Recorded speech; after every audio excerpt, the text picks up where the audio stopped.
Barbie Fortesa update. Yan, nagpa-house cleaning si Barbie sa kanyang new house sa GCP Cleaning Services. Yan, ang ganda ng bahay ni Barbie.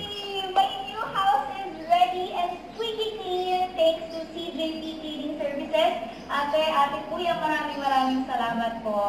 For your appointments, just contact them at their social media accounts and their mobile numbers. Yun o. Yan, ang ganda ng bahay ni Barbie o. Sa kanyang new house.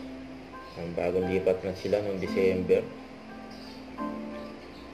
Tapos yung post ni Mami Amy ni Barbie, mami niya. Sabi, pagkat talagang nasa bahay si Antonio, dapat bukas lahat ng ilaw.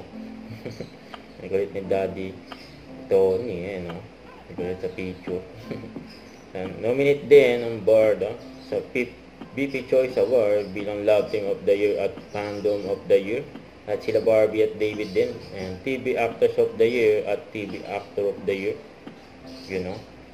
Tapos meron pa pati yung telesharing na TV Series of the Year Prime Time. Maging sino ka man, nominate po sila.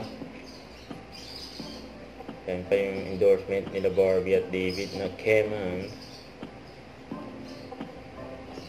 Huwag kalimutan mag-subscribe, click on notification bell para lang update po ang future reaction vlog. Bye guys, thank you for watching.